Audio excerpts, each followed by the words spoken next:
ಎಲ್ಲರಿಗೂ ಕನಸು academy YouTube ಚಾನಲ್ಗೆ ಸ್ವಾಗತ.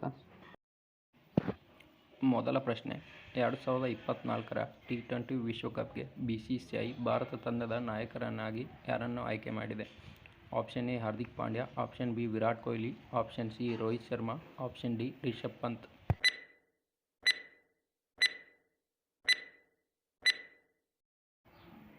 ಈ ಪ್ರಶ್ನೆಗೆ ಸರಿಯಾದ ಉತ್ತರ ಆಪ್ಷನ್ ಸಿ ರೋಹಿತ್ ಶರ್ಮಾ. ಎರಡನೇ ಪ್ರಶ್ನೆ, ಸುದ್ದಿಯಲ್ಲಿರುವ ಪಟ್ಟಚಿತ್ರ ಚಿತ್ರಕಲೆಗಳು ಯಾವ ರಾಜ್ಯದಲ್ಲಿ ಕಂಡುಬರುತ್ತವೆ? Option A Karnataka, option B Paschima Bangala, option C Maharashtra, option D Tamil Nadu.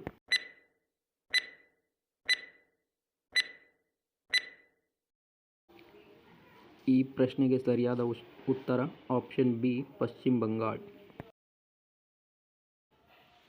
ಮೂರನೇ ಪ್ರಶ್ನೆ, ಹಸಿರು ನೊಬೆಲ್ ಎಂದು ಕರೆಯಲಾಗುವ ಗೋಲ್ಡ್ಮ್ಯಾನ್ ಪರಿಸರ ಪ್ರಶಸ್ತಿ ಪಡೆದ ಭಾರತೀಯ ಯಾರು?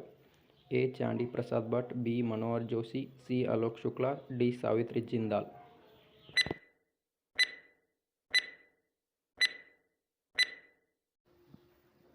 ಈ ಪ್ರಶ್ನೆಗೆ ಸರಿಯಾದ ಉತ್ತರ ಆಪ್ಷನ್ ಸಿ ಅಲೋಕ್ ಶುಕ್ಲಾ. ನಾಲ್ಕನೇ ಪ್ರಶ್ನೆ, ಭಾರತೀಯ ನೌಕಾಪಡೆಯ ಹೊಸ ಅಡ್ಮಿರಲ್ ಆಗಿ ಯಾರು ನೇಮಕಗೊಂಡಿದ್ದಾರೆ? Option A Manoj Pande, option B Dinesh Tripathi, option C V K. Paul, option D Priyanka ಕಾನುಂಗೋ.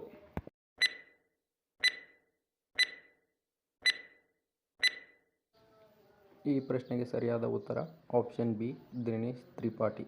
Dinesh Tripathi ಅವರನ್ನು ರಾಷ್ಟ್ರಪತಿ ಭಾರತೀಯ ನೌಕಾಪಡೆಯ ಅಡ್ಮಿರಲ್ ಆಗಿ ನೇಮಿಸಿದ್ದಾರೆ. ಕೊನೆಯ ಪ್ರಶ್ನೆ, ಇತ್ತೀಚೆಗೆ ಕೆಂಪು ಸಮುದ್ರದಲ್ಲಿ ಸರಕು ಸಾಗಾಣಿಕೆ ಹಡಗುಗಳ ಮೇಲೆ ದಾಳಿ ನಡೆಸುತ್ತಿರುವ ಹೌತಿ ಬಂಡುಕೋರರು ಯಾವ ದೇಶಕ್ಕೆ ಸೇರಿದ್ದಾರೆ? Option A Somalia, option B Egypt, option C Yemen, option D Ethiopia.